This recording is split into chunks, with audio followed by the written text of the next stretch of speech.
अस्सलामुअलैकुम बेटे, उम्मीद है आप सब लोग खैर वाफियत से होंगे। इंग्लिश में हम बात कर चुके कि हमारे पास दो मॉडिफायर्स हैं। Number one is adjective and number two is adverbs. Adjective हम पढ़ चुके हैं। एडजेक्टिव के बाद हम अपने एपिसोड 8 में आर्टिकल्स भी पढ़ चुके हैं। आज हमारे पास हमारी T20 वन शॉट सीरीज का एपिसोड 9 है, जिसमें हम एडवर्ब्स पढ़ने जा रहे हैं। और बिलीव भी आपको बड़े ही मजे मजे के और बड़े ही इंटरेस्टिंग रूल्स पढ़ने को मिलने वाले हैं एडवर्ब्स के। तो हमने क्या किया है, मैंने क्या किया है कि जो एडवर्ब्स के मोस्ट इंपॉर्टेंट रूल्स है ना एमडी कैट इंग्लिश के हवाले से, मैंने उनको 13 गोल्डन रूल्स ऑफ एडवर्ब का नाम दे दिया है। हम सबसे पहले एडवर्ब को डिफाइन करेंगे, उसके बाद टाइप्स ऑफ एडवर्ब्स देखेंगे, उसके बाद बड़ा ही जरूरी पॉइंट जो है ऑर्डर ऑफ एडवर्ब्स के, हम एक सेंटेंस में एडवर्ब को अरेंज किस तरह करते हैं वो देखेंगे। और उसके बाद हम 13 गोल्डन रूल्स को वन बाय वन करके पढ़ेंगे। और ये उसी अरेंजमेंट के साथ हैं और उन्हीं वर्डिंग के साथ हैं, उन्हीं एग्जाम्पल्स के साथ हैं जिसके साथ मैंने इनको बुक में भी अरेंज किया है। आप अगर बुक में देखेंगे तो बुक में भी आपको इसी तरह मिलेंगे, golden rule number 1, golden rule number 2, और उसी अरेंजमेंट के साथ, उन्हीं रूल्स के साथ। यानी कि आप यही समझे कि मैं आपको डायरेक्ट बुक से ही पढ़ा रहा हूं, क्योंकि आप जानते हैं मैं आपको बार बार बोल रहा हूं कि एमडी कैट 2026 टेस्ट मैच या वनडे मैच का साल नहीं है, बल्कि T20 का साल है। टाइम बहुत कम है, काम करने वाला बहुत ज्यादा है, तो हमें कम से कम लिखना है, ज्यादा से ज्यादा पढ़ना है, ज्यादा से ज्यादा समझना है, ज्यादा से ज्यादा सुनना है, ज्यादा से ज्यादा देखना है।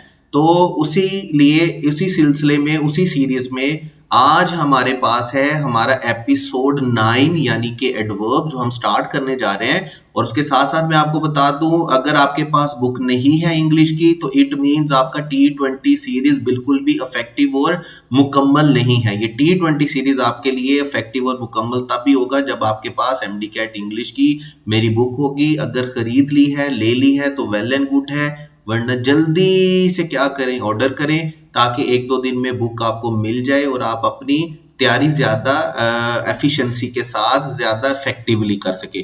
बुक परचेज करने के लिए आप जानते हैं स्क्रीन आपकी नंबर जो आपकी स्क्रीन है उसके ऊपर नंबर मौजूद है 030725000285। आपने उस पर अपना नाम, कॉन्टैक्ट नंबर और कंप्लीट एड्रेस क्या है सेंड करना है बुक को ऑर्डर करने के लिए। बुक एक दो दिन में आपको डिलीवर कर दी जाएगी। Free delivery, home delivery offer आपको की जा रही है और कैश ऑन डिलीवरी की फैसिलिटी भी आपके पास मौजूद है। तो आज हम स्टार्ट कर रहे हैं बेटे अपना एपिसोड 9 एडवर्ब्स।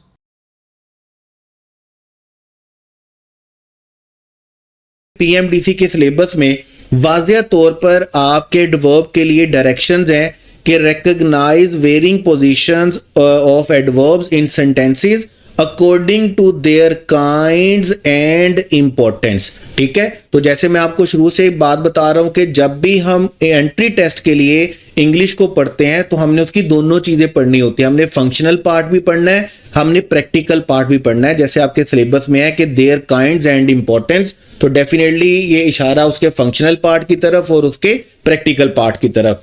तो स्टार्ट करते हैं एडवर्ब से। जब हमने एडजेक्टिव स्टार्ट किया था तो मैंने आपको तब भी बोला था कि आपने याद रखना है इंग्लिश में हमारे पास एक टर्म होता है जिसको हम बेटे क्या बोलते हैं, मॉडिफायर्स बोलते हैं।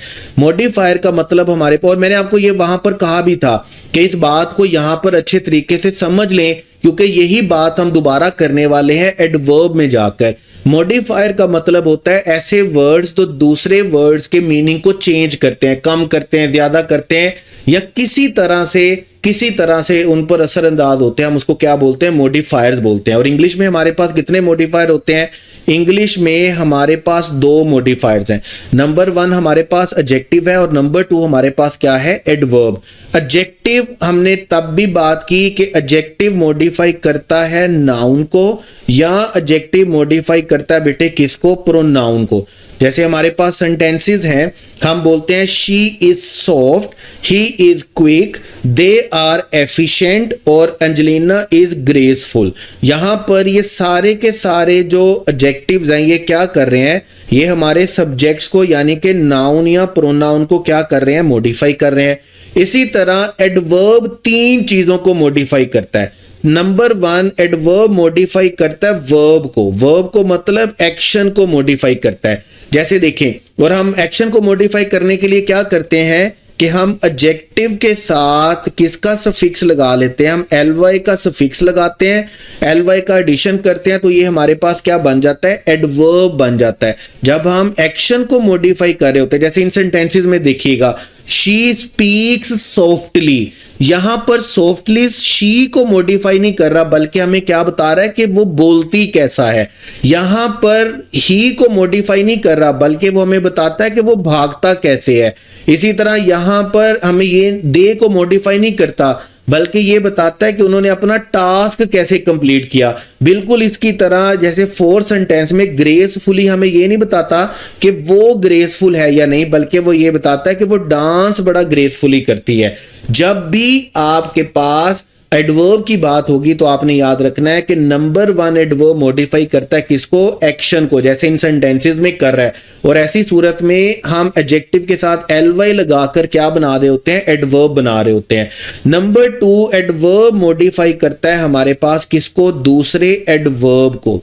एक एडवर्ब मॉडिफाई करता है दूसरे एडवर्ब को। जैसे ये हमारे पास जितने भी इंटेंसिफायर होते हैं ना, ये एक्चुअल में हमारे पास एडवर्ब होते हैं जो मॉडिफाई कर रहे होते हैं एडवर्ब को। जैसे यहाँ पर वेरी का वर्ड मॉडिफाई कर रहा है ब्यूटीफुली को, जैसे यहाँ पर टू का वर्ड मॉडिफाई कर रहा है क्विकली को, यहाँ पर क्वाइट का वर्ड मॉडिफाई कर रहा है एफिशिएंटली को, और इनक्रेडिबली का वर्ड मॉडिफाई कर रहा है इजिली को। अब ये ब्यूटीफुली, क्विकली, एफिशिएंटली और इजिली बेसिकली क्या है, एडवर्ब्स हैं, और वेरी, टू, क्वाइट और इनक्रेडिबली भी वर्ड्स हैं, एडवर्ब्स हैं। ये वो एडवर्ब्स हैं जो दूसरे एडवर्ब्स को मॉडिफाई कर रहे हैं। और नंबर 3 पे हमारा एडवर्ब मॉडिफाई करता है, और किसको मॉडिफाई करता है, हमारा एडवर्ब मॉडिफाई करता है दूसरे एडजेक्टिव्स को। जैसे देखें हमारे पास हॉट क्या है, एडजेक्टिव, हमारे पास ब्यूटीफुल क्या है, एडजेक्टिव, हमारे पास इंटेलिजेंट क्या है, एडजेक्टिव, और हमारे पास इंटरेस्टिंग भी क्या है, एडजेक्टिव है। लेकिन जब आप इन सेंटेंसेस को पढ़ते हैं तो देखिए क्या है, एक्सट्रीमली हॉट। अब एक्सट्रीम किसको मॉडिफाई कर रहा है, एडजेक्टिव को मॉडिफाई कर रहा है। अगर इसको मैं यूं लिखूंगा एक्सट्रीम हॉट, तो एक्सट्रीम हॉट लिखने से ये दो एडजेक्टिव बन जाएंगे। एक्सट्रीम हॉट को मॉडिफाई नहीं करेगा, हॉट को मॉडिफाई करवाने के लिए मुझे एक्सट्रीम को एक्सट्रीम से क्या बनाना होगा, एक्सट्रीमली बनाना होगा। यानी कि मुझे इसको एडजेक्टिव से क्या बनाना होगा, एडवर्ब बनाना होगा, क्योंकि एडजेक्टिव को एडजेक्टिव मॉडिफाई नहीं करता। एडजेक्टिव को कौन मॉडिफाई करता है, एडवर्ब मॉडिफाई करता है। बिल्कुल इसी तरह एब्सोल्यूट ब्यूटीफुल नहीं होगा, बल्कि क्या होगा, एब्सोल्यूटली ब्यूटीफुल होगा। इसी तरह हमारे पास वेरी इंटेलिजेंट है, यहां पर वेरी एडवर्ब के तौर पर फंक्शन कर रहा है, क्योंकि वो इंटेलिजेंट को क्या कर रहा है, मॉडिफाई कर रहा है। यहां पर क्वाइट हमारे एडजेक्टिव को क्या कर रहा है, मॉडिफाई कर रहा है। तो कोई भी ऐसा वर्ड जो हमारे वर्ब को मॉडिफाई करे, हमारे एडवर्ब को मॉडिफाई करे, या हमारे एडजेक्टिव को मॉडिफाई करे, तीनों को मॉडिफाई करने वाला किसी तरह का भी जो वर्ड होगा वो हमारे पास बेटे क्या होगा, वो हमारे पास एडवर्ब होगा। एडवर्ब मॉडिफाई करता है 3 चीजों को। नंबर 1 एडवर्ब मॉडिफाई करता है वर्ब को, नंबर 2 एडवर्ब मॉडिफाई करता है दूसरे एडवर्ब को, और नंबर 3 पे एडवर्ब मॉडिफाई करता है बेटे किसको, एडजेक्टिव को। तो ये बात हमने जब एडजेक्टिव पढ़ी थी तो तब भी हमने कहा था, तब भी मैंने आपको कहा था कि एडजेक्टिव और एडवर्ब हमारे पास 2 मॉडिफायर्स होते हैं। तब भी ये बात मैंने आपको वहां पर समझाई थी। यहाँ पर वही सारी बात मुझे दोबारा करनी पड़ेगी, क्योंकि मुझे पता है आप इतने अच्छे बेटियां बेटे तो है नहीं कि मैं आपको सिर्फ ये बोल लूं कि ये बात हमने वहां पर की थी तो आगे चलते हैं। अगर मैं इतना बोल दूं ना ये बात हमने वहां पर की थी तो आगे चलते हैं, तो आपको वैसे ही दौरे पड़ने शुरू हो जाएंगे, आपके वैसे ही हाथ पांव फूल जाएंगे, आपके बीपी हाई हो जाएंगे, लो हो जाएंगे, आपकी ना कोई सिचुएशन ही और हो जाती है बच्चों की। तो इसलिए मैंने सारी की सारी बात आपको क्या की, मैंने सारी की सारी बात आपको दोबारा एक्सप्लेन कर दी। उसके बाद चलेंगे जी हम एडवर्ब की काइंड्स पे, एडवर्ब की टाइप्स पे, ये कितनी तरह का एडवर्ब होता है। देखिए adverb is all about action, क्योंकि सबसे बड़ा एडवर्ब तो वही है ना जो किसको मॉडिफाई कर रहा होता है, एक्शन को। तो एक्शन के बारे में, वर्ब के बारे में जितने क्वेश्चन होते हैं ना, उसको आंसर करने वाला कौन होता है, एडवर्ब होता है। मैं अक्सर स्टूडेंट्स को कहता हूं, याद रखिएगा एडवर्ब असल में क्या है, एडवर्ब असल में हमारी पुलिस है। जिस तरह हमारी पुलिस किसी भी मामले में तफ्तीश करती है ना, इसी तरह एडवर्ब तफ्तीश करता है हमारे वर्ब के बारे में। जैसे फर्ज करें अगर खुदा ना ख्वास्ता कोई मिसहैप हो जाता है, कोई एक्सीडेंट हो जाता है, कोई इंसिडेंट वाकया हो जाता है, और हम पुलिस के पास जाते हैं और पुलिस को रिपोर्ट लिखवाते हैं, FIR लिखवाते हैं, एप्लीकेशन देते हैं, तो पुलिस क्या करती है, हमसे डिफरेंट क्वेश्चन पूछे जाते हैं। हम अभी रिपोर्ट करवाने गए हैं और हमसे ही क्वेश्चनिंग स्टार्ट हो जाती है। और वो क्वेश्चन किस तरह के होते हैं भला देखें। फर्ज करें खुदा ना ख्वास्ता क्या हुआ, कोई चोरी होगी, तो पुलिस वाला पहला क्वेश्चन क्या कहेगा कि जी बताएं कहाँ चोरी हुई। दूसरा बोलेगा जी, दूसरा क्वेश्चन पूछा जाएगा कब चोरी हुई। खुदा ना ख्वास्ता कोई मर्डर हो गया तो तीसरा क्वेश्चन पूछा जाएगा कि कैसे मर्डर हुआ। और अगर हम बोलेंगे ना फर्ज करें गोली मारी, या हम बोलेंगे छुरी मार दी, चाकू मार दिया, तो नेक्स्ट क्वेश्चन पता क्या होगा, कितनी गोलियां मारी, कितने छुरे मारे, कितने चाकू मारे, कितनी चपेड़े मारी। ठीक है, उसके बाद हमसे क्वेश्चन पूछा जाएगा जी कि क्यों हुआ। अभी भैया आपका काम है ये जज करना, हमसे क्यों पूछ रहे हैं आप क्यों हुआ। इसी तरह फिर जो आखिरी क्वेश्चन पूछा जाता है ना वो पुलिस की तरफ से, वो हमारे मुआशरे का, हमारे कल्चर का हिस्सा है कि भाई ये वाकया हुआ भी है या नहीं हुआ। एवं तो नहीं रिपोर्ट लिखवाने आगे, क्योंकि आप जानते हैं कि हमारे माशरे में आधे से ज्यादा केसेस क्या होते हैं, झूठे होते हैं। तो जिस तरह पुलिस वाला किसी वाक्य के बारे में सारे क्वेश्चन पूछता है ना, इसी तरह हमारा एडवर्ब हमें इन्हीं क्वेश्चन के आंसर करता है कि काम कहाँ हुआ, कब हुआ, क्यों हुआ, इंटेंसिटी क्या थी, या हुआ भी है या नहीं हुआ। इसको हम क्या बोलते हैं, वो एडवर्ब जो हमें क्या बताता है, हमारे एक्शन का प्लेस बताता है, उसको हम क्या बोलते हैं, एडवर्ब ऑफ प्लेस बोलते हैं। जैसे फर्ज करें मैं बोलता हूं I am sitting in my room, मैं अपने कमरे में बैठा हुआ हूं, तो इन माई रूम हमारे पास क्या होगा, ये बता रहा है कि एक्शन कहां पर टेक प्लेस हो रहा है। इसी तरह वो एडवर्ब जो टाइम बताता है कि एक्शन कब हुआ, तो हम उसको क्या बोलेंगे, एडवर्ब ऑफ टाइम बोलेंगे। जो हमें मैनर बताता है कि काम कैसे हुआ, हम उसको क्या बोलेंगे, एडवर्ब ऑफ मैनर बोलेंगे। ठीक है, जैसे हम ly का वर्ड लगाते हैं, जैसे हम बोलते हैं कि वो स्लोली चल रहा है। ठीक है, जैसे हम बोलते हैं कि वो क्या कर रहा है, वो बड़ी इंटेलिजेंटली क्वेश्चन सोल्व कर रहा है। अब ये हम क्या कर रहे हैं, ये हम क्या कर रहे हैं, हम मैनर बता रहे हैं, ऐसे ही है ना हमारे पास। इसके बाद हम इंटेंसिटी बताते हैं कि कैसे कर रहा है, जैसे हम बोलते हैं स्लोली और हम बोलते हैं वेरी स्लोली, हम बोलते हैं इंटेलिजेंटली और हम बोलते हैं वेरी इंटेलिजेंटली या सो इंटेलिजेंटली। तो ये जो वेरी और सो वाले वर्ड्स है ना, ये हमारे पास क्या है, एडवर्ब ऑफ इंटेंसिटी है। फिर रीजन बताता है, रीजन बताने का मकसद क्या है, जैसे मैं बोलता हूं, मैं कहता हूं जी कि she is in the kitchen, वो किचन में है, और आगे मैं सेंटेंस को एक्सटेंड करता हूं, मैं सेंटेंस को एक्सटेंड करता हूं टू कुक फूड, और वो किचन में क्यों है, वो खाना बनाने के लिए किचन में है। तो ये जो है ना हमारे पास टू कुक फूड, ये असल में हमें क्या बता रहा है, ये हमें उसके किचन में होने की रीजन बता रहा है। तो ऐसी सूरत में हम इसको क्या बोलेंगे, एडवर्ब ऑफ रीजन बोलेंगे। और फिर जो एडवर्ब यस और नो करके हमें ये बताता है कि एक्शन टेक प्लेस हुआ या नहीं हुआ, हम इसको क्या बोलते हैं बेटे, एडवर्ब ऑफ एफर्मेशन बोलते हैं या एडवर्ब ऑफ निगेशन बोलते हैं। तो आपने याद रखना है, आपके पास 6 तरह का एडवर्ब होता है। आपको जगह बताता है, एडवर्ब ऑफ प्लेस, आपको टाइम बताता है, एडवर्ब ऑफ टाइम, मैनर बताता है, एडवर्ब ऑफ मैनर, इंटेंसिटी बताता है कि जो मैनर था उसकी इंटेंसिटी क्या थी, खुश थे, बहुत ज्यादा खुश थे, बहुत कम खुश थे, ईमानदारी से काम कर रहे थे तो बहुत ईमानदारी से काम कर रहे थे, या कम ईमानदारी से काम कर रहे थे। रीजन बताता है कि एक्शन क्यों है, ये एक्शन क्यों टेक प्लेस हो रहा है, और नंबर 3 पे कि क्या एक्शन टेक प्लेस हो रहा है या एक्शन टेक प्लेस नहीं हो रहा। उसके बाद देखिएगा हमारे पास है position of adverb. Position of adverb क्या है कि हमने कौन सा एडवर्ब कहां लिखना है। अब हमारे पास बेसिकली कितने एडवर्ब्स हैं, हमारे पास 6 एडवर्ब्स हैं। हमारे पास प्लेस है, टाइम है, मैनर है, फ्रीक्वेंसी है या जिसको हम इंटेंसिटी बोलते हैं, उसके बाद रीजन है और एफर्मेशन और निगेशन है। अब सबसे पहले देखिएगा हम 1 by 1 करके ऐड करते जाएंगे और मैं सेंटेंसेस इसके एग्जांपल में कोट करते जाऊंगा। देखिए सबसे पहला एडवर्ब हमारे पास क्या है, सबसे पहला एडवर्ब है हमारे पास मैनर, जो ly के साथ हम लिखते हैं। जैसे मैं अगर प्लेन सेंटेंस लिखता हूं, चिल्ड्रन आर प्लेइंग क्रिकेट, बच्चे क्रिकेट खेल रहे हैं, इस सेंटेंस में कोई भी एडवर्ब मौजूद नहीं है। अब सेकंड सेंटेंस देखिएगा, children are playing cricket happily. अब मैं जैसे ही हैप्पीली ऐड करता हूं तो टेक्निकली मैंने क्या किया कि मैंने सेंटेंस में एडवर्ब ऑफ मैनर ऐड कर दिया कि बच्चे क्रिकेट कैसे खेल रहे हैं, बच्चे खुशी से क्रिकेट खेल रहे हैं। अब उसके बाद देखिएगा मेरे पास सेकंड जो है एडवर्ब वो है प्लेस, और मैनर के बाद आपने बेटे कौन सा एडवर्ब लिखना है, प्लेस लिखना है। यानी कि अगर आपके पास सेंटेंस में 2 एडवर्ब होंगे ना, मैनर और प्लेस, तो नंबर 1 पे आपके पास कौन सा आएगा, मैनर आएगा, और नंबर 2 पे आपके पास कौन सा आएगा, प्लेस आएगा। अभी अगर देखें अगर खाली प्लेस है तो हमारे पास सेंटेंस कैसे चलेगा, children are playing cricket in the ground, बच्चे क्रिकेट कहां पे खेल रहे हैं जी, ग्राउंड में खेल रहे हैं। फिर तीसरा हमारे पास जो एडवर्ब है वो हमारे पास क्या आता है, एडवर्ब ऑफ टाइम है कि कब खेल रहे हैं। जैसे मैं सेंटेंस बनाता हूं, children have been playing cricket since morning, बच्चे क्रिकेट कब से खेल रहे हैं, सुबह से क्रिकेट खेल रहे हैं। अब हैप्पीली मैनर हो गया, इन द ग्राउंड प्लेस हो गया, और सिंस मॉर्निंग क्या हो गया, टाइम हो गया। तो आपने याद रखना है हमारे पास जो बेसिक अरेंजमेंट होती है ना वो हमारे पास होती है एमपीटी। एमपीटी का मतलब क्या है, मैनर, प्लेस और टाइम।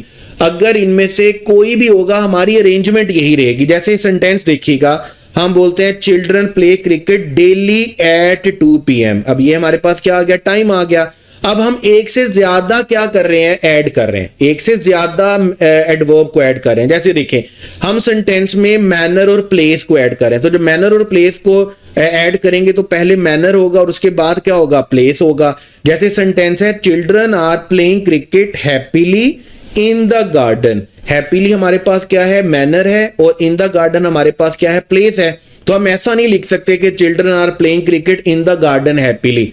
हमें मैनर को नंबर 1 पे रखना है और नंबर 2 पे किसको रखना है, प्लेस को, और नंबर 3 पे हमारे पास क्या रहने वाला है, टाइम। अब टाइम अभी हमारे पास है नहीं।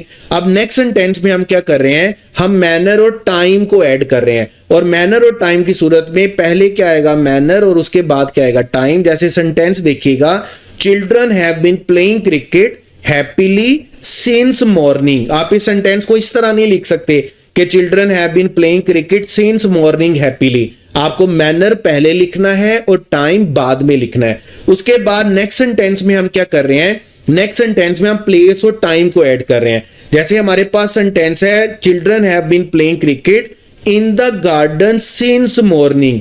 आप अरेंजमेंट वायलेट नहीं कर सकते। आप ऐसा नहीं बोल सकते कि children have been playing cricket since morning in the garden. आपको प्लेस पहले रखना है और टाइम बाद में रखना है। आपके पास जो अरेंजमेंट होती है ना वो एमपीटी है। सबसे पहले मैनर है, फिर प्लेस है, फिर क्या है, टाइम है।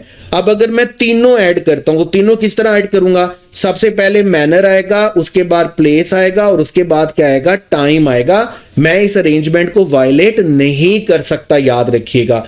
उसके बाद मैं फोर्थ तरह का एडवर्ब ऐड कर रहा हूं, और फोर्थ तरह का एडवर्ब हमारे पास क्या है, इंटेंसिटी।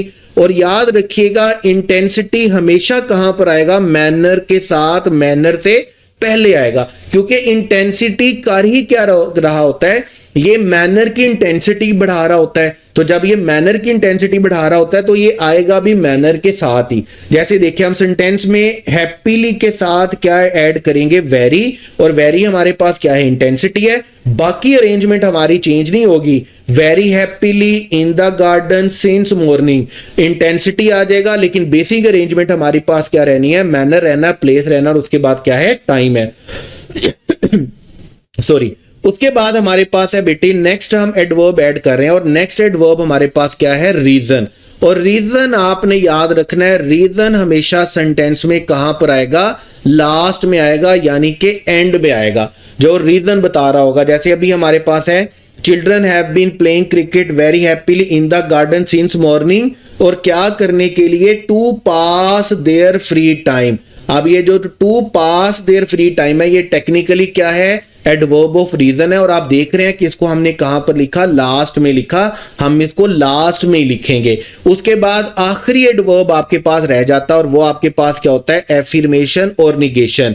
और एफर्मेशन और निगेशन बेसिकली आपके पास दो वर्ड्स होते हैं जो हम हमेशा सेंटेंस के स्टार्ट में लिखते हैं। और ये दो वर्ड्स आपके पास कौन से होते हैं, आपके पास पहला वर्ड यस होता है एफर्मेशन के लिए, और निगेशन के लिए आपके पास वर्ड कौन सा होता है, नो होता है। जैसे आपके पास सेंटेंस क्या आएगा, या तो आप यस लिखेंगे, yes children have been playing cricket, या आप सेंटेंस को नेगेटिव बनाने के लिए सेंटेंस को किससे स्टार्ट करेंगे, नो से स्टार्ट करेंगे, no children have not been playing cricket.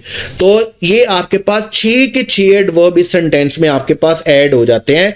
लेकिन आपने याद रखना है, जो आपके पास बेसिक अरेंजमेंट है वो आपके पास क्या है, एमपीटी, मैनर, प्लेस और टाइम। इंटेंसिटी हमेशा कहां पर आएगा, इंटेंसिटी ऐड होगा हमेशा मैनर के साथ, मैनर से पहले।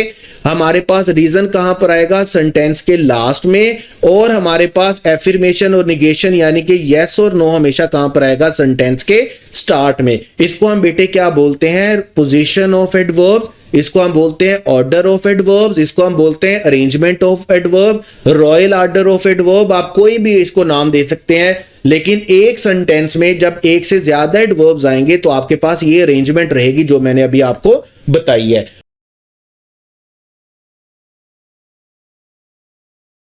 There are 13 golden rules of adverb. हमने 13 रूल्स पढ़ने हैं एडवर्ब के, और हर रूल बड़ा इंपॉर्टेंट है, हर रूल बड़ी बात है। और बिलीव मी, सम टाइम होता है ना कि आप कोई ऐसी चीज बना लेते हैं कि वो चीज बनाने के बाद आपको रियलाइज होता है कि वाकई में आपने बहुत अच्छी चीज बनाई है। तो बिलीव मी, ये जो आपके पार्ट्स ऑफ स्पीच बने हैं ना, ये खास तौर पर ये जो आपकी सीरीज बन रही है, ये जो सीरीज आप देख रहे हैं पूरे लेक्चर की, इसमें हर लेक्चर एक टॉपिक जो है, एक पार्ट ऑफ स्पीच है, वो दूसरे से बढ़कर है। लेकिन अगर मैं इन सारे लेक्चर्स में से देखता हूं कि वो लेक्चर जिसको मैं बड़े अच्छे तरीके से, बड़े बेहतरीन तरीके से अरेंज कर पाया हूं, जैसे मैंने आज तक कभी किसी को अरेंज करते हुए इस तरह नहीं देखा, तो वो खास तौर पर मेरा ये लेक्चर है एडवर्ब का। आप देखेंगे कि किस हायरार्की के साथ, किस सिस्टम के साथ मैंने इन सारे रूल्स को एक जगह पर क्या किया, इकट्ठा कर दिया। अब यहां पर आप देखेंगे, यहां पर हमारे पास हमने 13 गोल्डन रूल्स पढ़ने हैं एडवर्ब के। उसमें पहला रूल हमारे पास क्या है, देखें पहला रूल है हमारे पास, जिसको आप वर्ब्स में पढ़कर आए हैं लिंकिंग वर्ब्स के नाम से।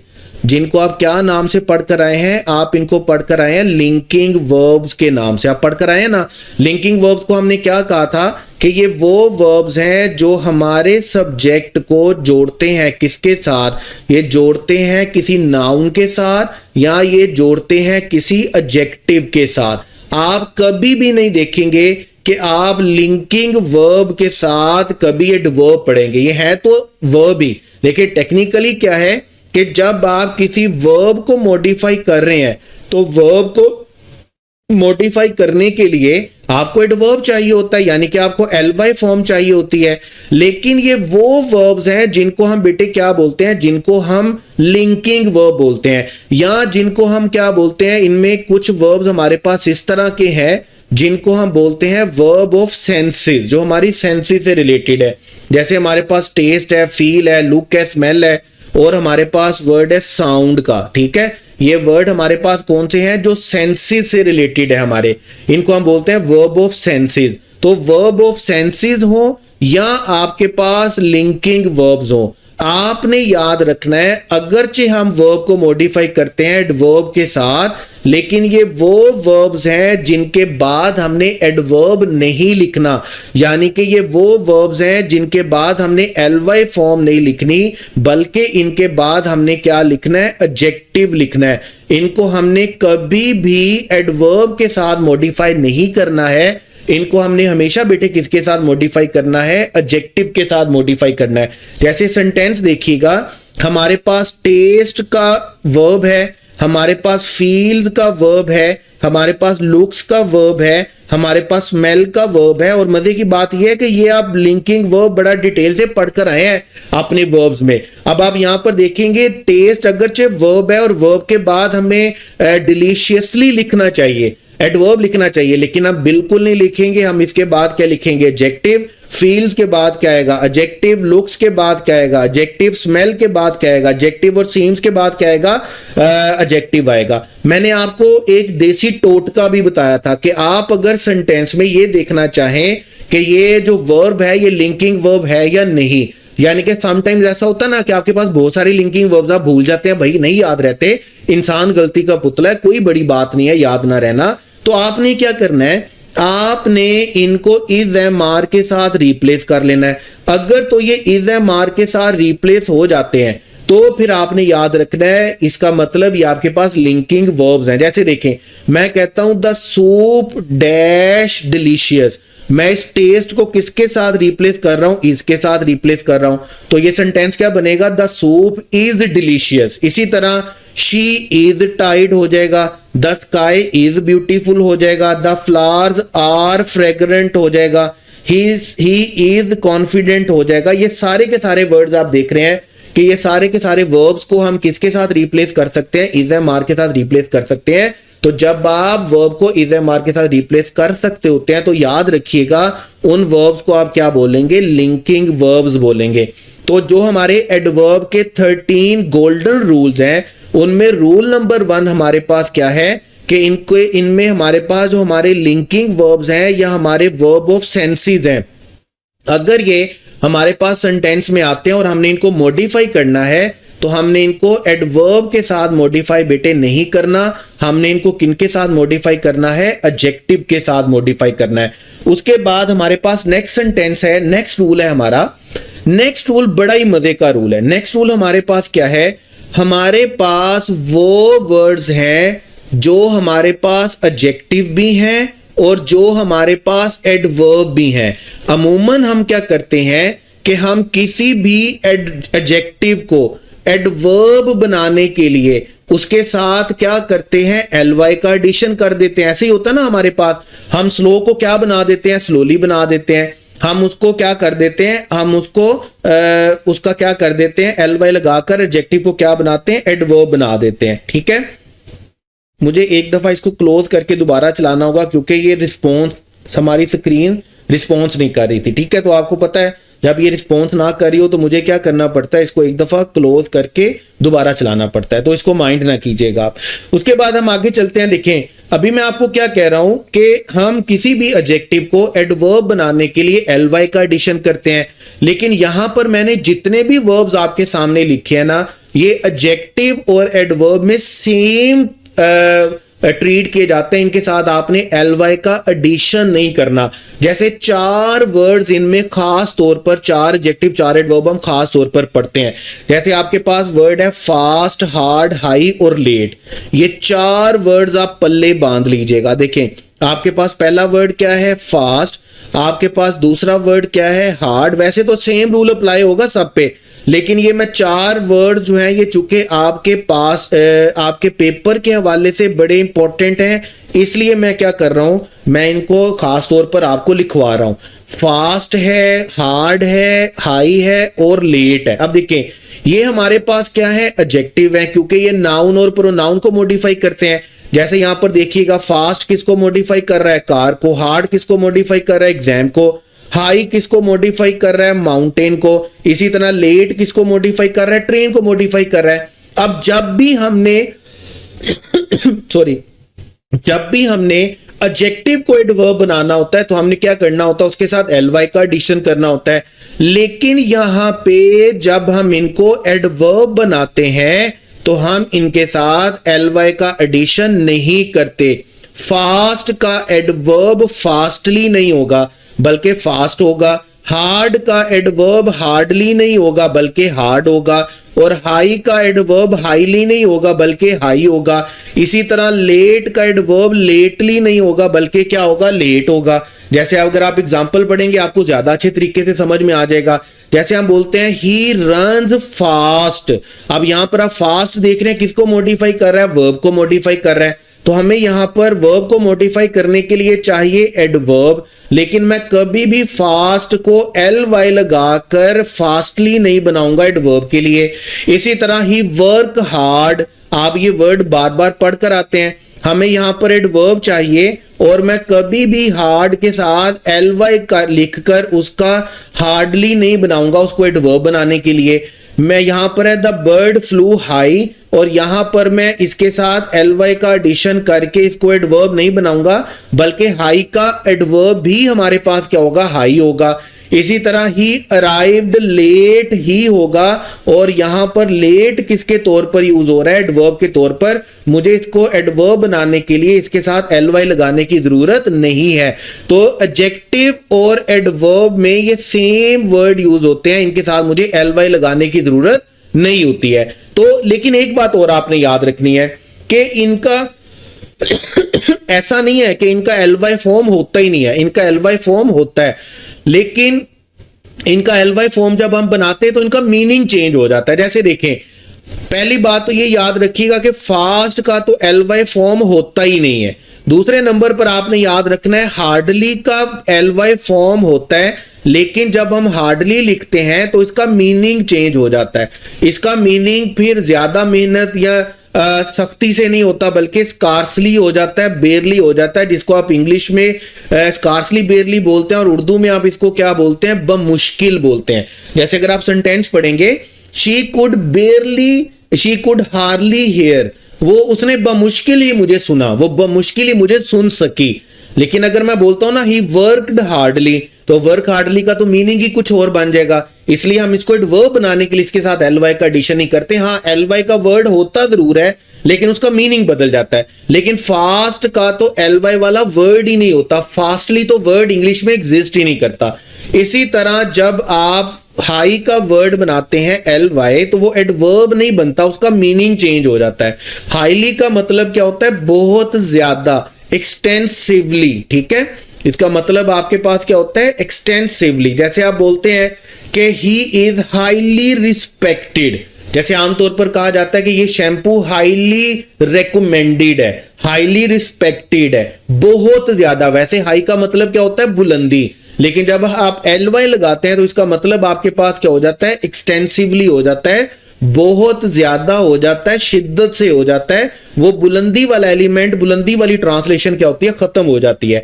इसी तरह लेट का मतलब होता है ताखीर से आना, देर से आना। लेकिन जब आप लेट के साथ ly का वर्ड एडिशन करते हैं ना, तो ये इसका एडवर्ब नहीं बनता, बल्कि इसका मीनिंग चेंज हो जाता है। और लेटली का मीनिंग आपके पास बेटे क्या बनता है, रिसेंटली। रिसेंटली का मतलब क्या है, अभी अभी, वक्त से रिलेटेड। अब हाँ, लेटली का मतलब वक्त से तखीर नहीं है, बल्कि लेटली का मतलब क्या है, अभी अभी। जैसे हम बोलते हैं I have been busy lately, मैं अभी रिसेंटली क्या रहा हूं, बड़ा मसरूफ रहा हूं। तो ऐसी सूरत में आपने याद रखना है, ये वो एडवर्ब्स हैं, ये वो एडजेक्टिव हैं जो एडजेक्टिव और एडवर्ब्स में सेम रहेंगे। इन सब के साथ आपने ly का एडिशन नहीं करना है इनको एडवर्ब बनाने के लिए। अगर आप इनके साथ ly का एडिशन करेंगे तो इनके मीनिंग चेंज हो जाएंगे। और खास तौर पर मैंने आपको 4 वर्ड्स बता दिए, फास्ट, हार्ड, हाई और लेट, जो कि खास तौर पर आपके एंट्री टेस्ट के लेवल तक आपके पेपर में मुमकिना तौर पर क्वेश्चन बनाकर दिए जा सकते हैं। वैसे तो ये बहुत सारे वर्ड्स हैं, लेकिन ये याद रखिएगा, ये वो एडवर्ब्स हैं, ये वो एडजेक्टिव हैं जो एडजेक्टिव और एडवर्ब्स में सेम होते हैं। इनके साथ आप ly का एडिशन नहीं करते। फास्ट का तो ly फॉर्म ही एग्जिस्ट नहीं करता। आप हार्डली, हाईली और लेटली का ly फॉर्म जरूर बनाते हैं, लेकिन क्या होता है, उनका मीनिंग चेंज हो जाता है। उसके बाद है आपके पास रूल नंबर 3, और ये वही रूल है जो हमने एडजेक्टिव में पढ़ा था और मैंने आपको कहा था कि आप एडवर्ब में इसको दोबारा पढ़ने वाले हैं।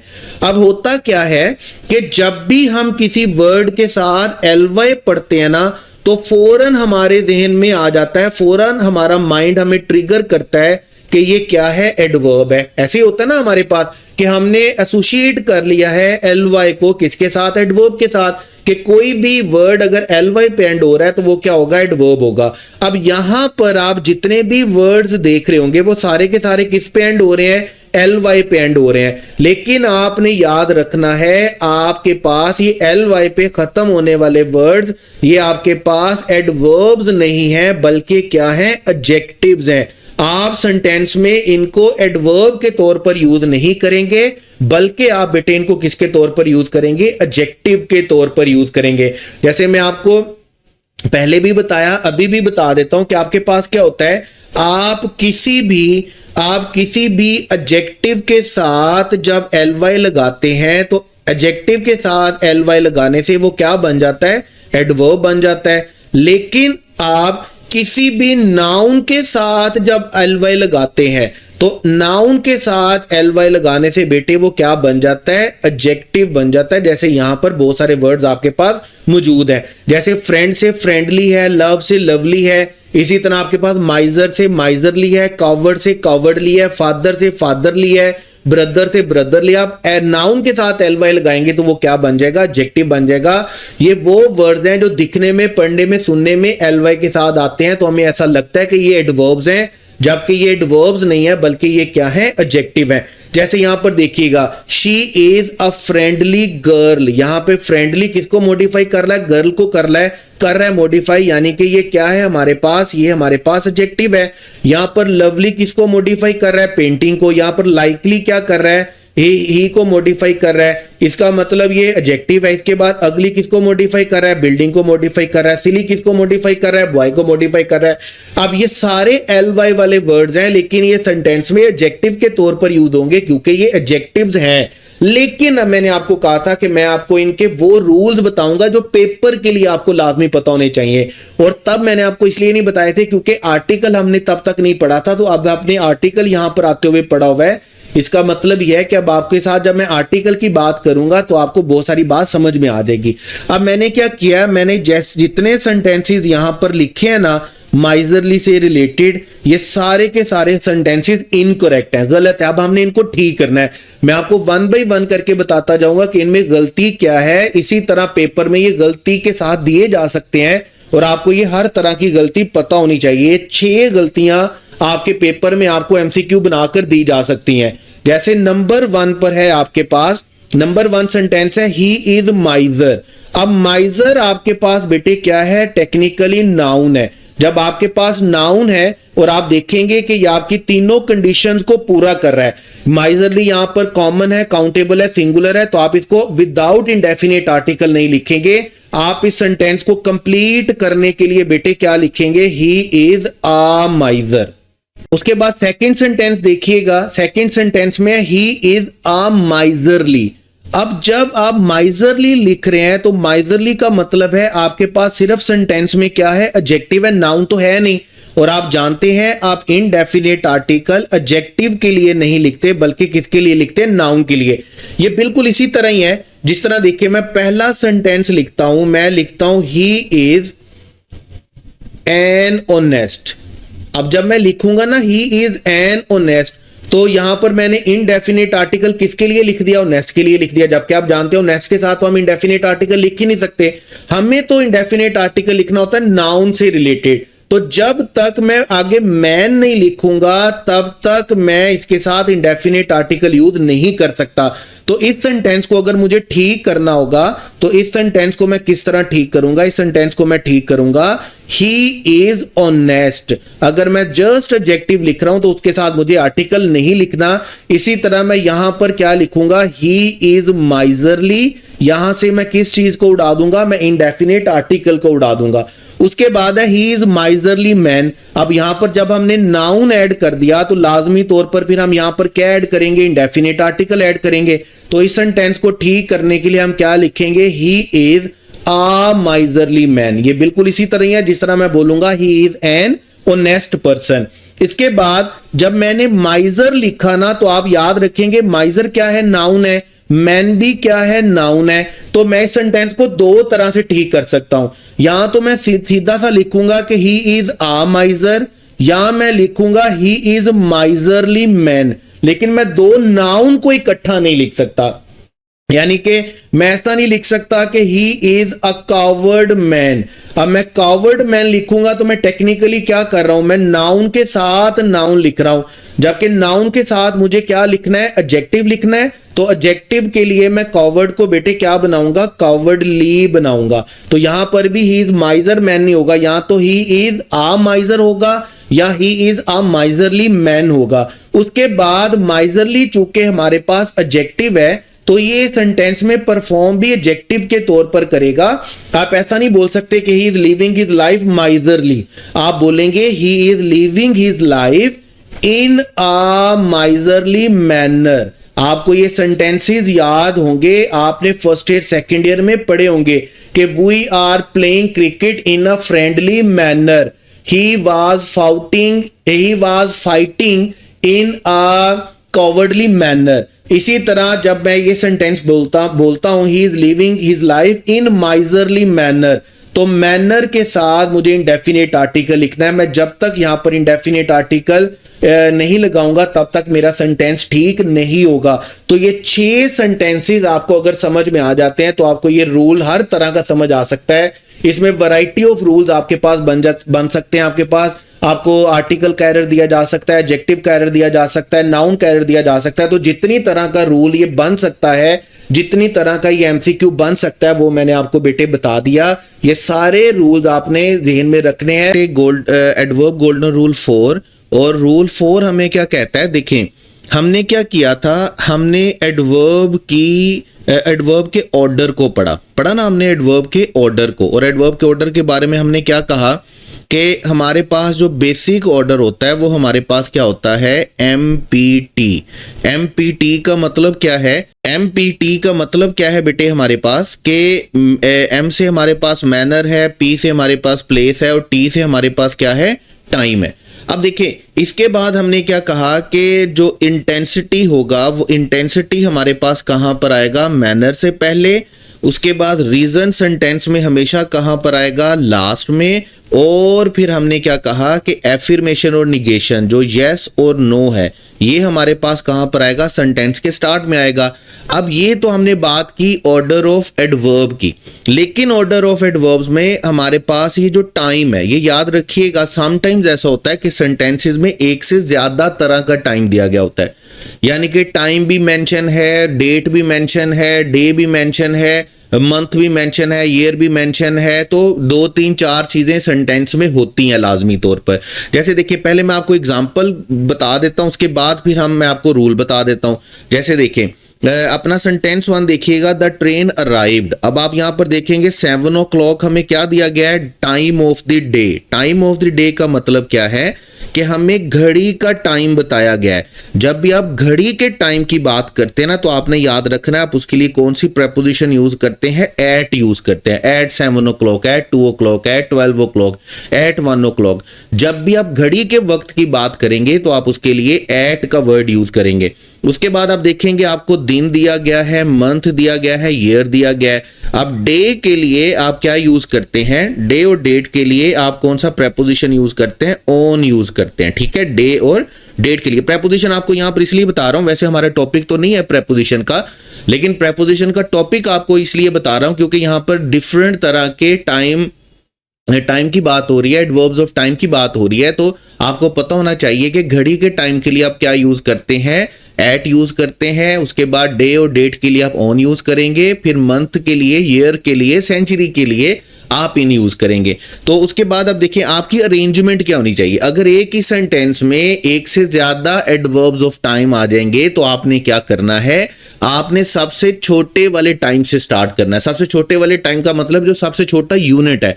जैसे यहां पर देखें हमारे पास टाइम ऑफ द डे है, घड़ी का टाइम है, उसके बाद सेकंड नंबर पर क्या आएगा, डे आएगा, उसके बाद नंबर 3 पे आपके पास डेट आएगी, नंबर 1 पे क्या है, घड़ी का टाइम है, उसके बाद डे है, उसके बाद डेट है, उसके बाद आपके पास मंथ है कि अगर आपके पास मंथ भी मेंशन किया गया है, और लास्ट में फिर डेफिनेटली आपके पास क्या आएगा, ईयर आएगा। मतलब आपने देखना है कि जितने भी टाइम मेंशन किए गए हैं आपके सेंटेंस में, आपने सबसे छोटे यूनिट से स्टार्ट करना और सबसे बड़े यूनिट की तरफ जाना है। जैसे यहां पर देखिए हमने घड़ी से स्टार्ट किया, फिर हम डे पर आए, फिर हम मंथ पे चले गए, और फिर हम किस पे चले गए, ईयर पे चले गए। इसी तरह सेकंड सेंटेंस में देखिएगा at noon time of the day आ गया, उसके बाद हमारे पास डेट आ गई, उसके बाद हमारे पास मंथ आ गया, और उसके बाद हमारे पास क्या आ गया, ईयर आ गया। ये वो सेंटेंसेस होंगे जिनमें एक से ज्यादा एडवर्ब्स ऑफ टाइम दिए जाएंगे। और अगर सेंटेंस में एक से ज्यादा एडवर्ब्स ऑफ टाइम दिए गए हों तो आपने बेटे क्या करना है, सबसे छोटे यूनिट से स्टार्ट करना और सबसे बड़े यूनिट की तरफ जाना है। इसी तरह यहां पर आप देखेंगे एट 9 AM है, उसके बाद ऑन मंडे है, उसके बाद इन मार्च है, और उसके बाद क्या है, नेक्स्ट ईयर है। इसी तरह आप नेक्स्ट सेंटेंस में देखेंगे एट मिडनाइट है, ऑन 1 जनवरी है, उसके बाद क्या है, इन 2020 है। तो सबसे छोटे टाइम से स्टार्ट करते हुए सबसे बड़े टाइम की तरफ जाना है। एट 6 PM है, ऑन 25 दिसंबर है, और उसके बाद ईयर क्या है, 2025। वैसे हमारे पास जो एडवर्ब की हमारे पास अरेंजमेंट होती है वो क्या होती है, MPT होती है, जो बेसिक अरेंजमेंट है। इन सेंटेंसेस में हम उन सेंटेंसेस की बात कर रहे हैं जहां पर सेंटेंस में एक से ज्यादा एडवर्ब्स ऑफ टाइम दिए गए होंगे। तो आपने रूल नंबर 4 के अकॉर्डिंगली याद रखना है कि अगर सेंटेंस में एक से ज्यादा तरह का टाइम दिया गया होगा तो आपने छोटे यूनिट से स्टार्ट करना है और आपने बड़े यूनिट की तरफ जाना है, और हर यूनिट के साथ आने वाली प्रेपोजिशन को भी आपने क्या करना है, बड़े अच्छे तरीके से जहन में रखना और बड़े अच्छे तरीके से उसका सही से इस्तेमाल करना है। उसके बाद है हमारे पास रूल नंबर 5, और रूल नंबर 5 है हमारे पास दो वर्ड्स के बारे में। बेसिकली तो 3 वर्ड्स हैं, मैं तीसरा वर्ड भी आपको साथ बता देता हूं। देखिए, पहला वर्ड है आपके पास टू मच, ठीक है। दूसरा वर्ड है आपके पास मच टू, और थर्ड वर्ड जो आपके पास है वो है आपके पास बेटे टू मैनी। जैसे हमारे पास मच है ना, टू मच है, इसी तरह हमारे पास क्या है, टू मैनी। लेकिन मच टू की तरह हमारे पास मैनी टू नहीं होता।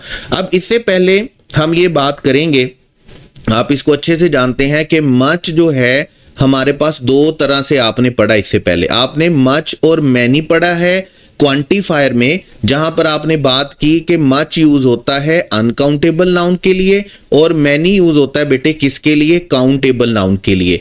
फिर आपने मच को पढ़ा है वेरी के साथ, और जब आपने वेरी के साथ पढ़ा तो आपने कहा ये इंटेंसिफायर के तौर पर यूज होता है, और इंटेंसिफायर के तौर पर यूज होने की वजह से ये एडजेक्टिव को इंटेंसिफाई करता है। हम पॉजिटिव डिग्री के लिए क्या यूज करते हैं, वेरी। हम कंपैरेटिव डिग्री के लिए क्या यूज करते हैं, मच। हम आईएनजी के लिए क्या यूज करते हैं, वेरी। और हम थर्ड फॉर्म एडजेक्टिव के लिए क्या यूज करते हैं, मच। फिर हमारे पास कुछ एक्सेप्शनल केसेस थे जिसमें हम थर्ड फॉर्म के बावजूद उसके साथ वेरी लिखते हैं, और हमारे पास जो ए प्लस वाले एडजेक्टिव हैं उनके लिए हम क्या यूज करते हैं, मच यूज करते हैं। ये पूरा रूल हम वेरी और मच का पढ़ कर आए हैं अपने एडजेक्टिव में। अब आपने मच को दो तरह से पढ़ा है। यहां पर आपने मच को पढ़ा है किसके तौर पर, यहां पर आपने मच को पढ़ा है क्वांटिफायर के तौर पर, जहां पर ये अनकाउंटेबल नाउन की बेटे क्या बता रहा है, मिकदार बता रहा है, क्वांटिटी बता रहा है। यहां पर आपने मच को पढ़ा है एडवर्ब के तौर पर, यानी कि इंटेंसिफायर के तौर पर, जहां पर ये इंटेंसिटी को बढ़ा रहा है एडजेक्टिव की। तो आपने याद रखना है, जब आपके पास होगा ना टू मच, तो टू मच के बाद हमेशा नाउन आना चाहिए, और नाउन भी कौन सा आना चाहिए, हमेशा नाउन भी अनकाउंटेबल आना चाहिए, क्योंकि ये क्या करता है, ये अनकाउंटेबल नाउन की क्वांटिटी बताता है हमें। बिल्कुल इस तरह जिस तरह टू मैनी के बाद हमारे पास क्या आना चाहिए, नाउन आना चाहिए, क्योंकि और यहां पर नाउन कौन सा आना चाहिए, काउंटेबल नाउन आना चाहिए, क्योंकि टू मैनी क्या करता है, टू मैनी काउंटेबल नाउन की हमें क्या बताता है, नंबर्स बताता है, तादाद बताता है। लेकिन अगर मच टू लिखा हुआ है ना, तो आपने याद रखना है TOO के बाद आपने नाउन नहीं लिखना बेटे, आपने क्या लिखना है, एडजेक्टिव लिखना है, ठीक है। तो आपने याद रखना है, जहां पर टू मच होगा, टू मच के बाद नाउन आएगा, मच टू के बाद एडजेक्टिव आएगा, और टू मैनी के बाद भी क्या आएगा, नाउन आएगा। जैसे एग्जांपल्स में देखिएगा, हमारे पास है टू मच, और टू मच के बाद आप देख रहे हैं हमारे पास अनकाउंटेबल नाउन क्या लिखा हुआ है, वर्क लिखा हुआ है। फिर सेकंड एग्जांपल में देखिएगा, हमारे पास है too much, again too much है, तो हमारे पास अनकाउंटेबल नाउन लिखा हुआ है, वो क्या है, हमारे पास नॉइस है।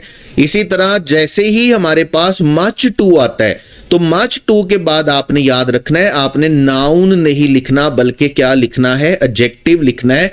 जैसे यहां पर आपके पास कौन सा एडजेक्टिव लिखा हुआ है, आपके पास हैवी लिखा हुआ है।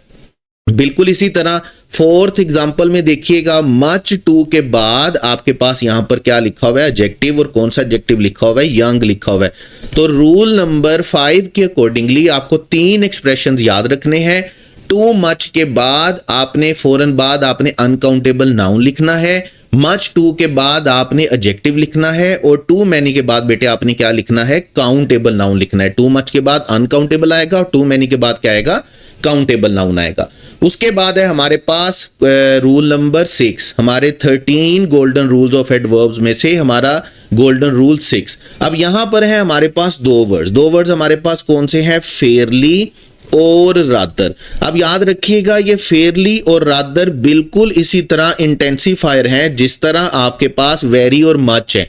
मैंने आपको तब क्या बोला था कि आपने याद रखना है, आपके पास वेरी इंटेंसिफायर है, आपके पास मच इंटेंसिफायर है, आपके पास सो इंटेंसिफायर है, आपके पास TOO इंटेंसिफायर है, आपके पास फेयरली इंटेंसिफायर है, आपके पास रादर इंटेंसिफायर है, और आप हर इंटेंसिफायर के डिफरेंट रूल्स पढ़ते हैं।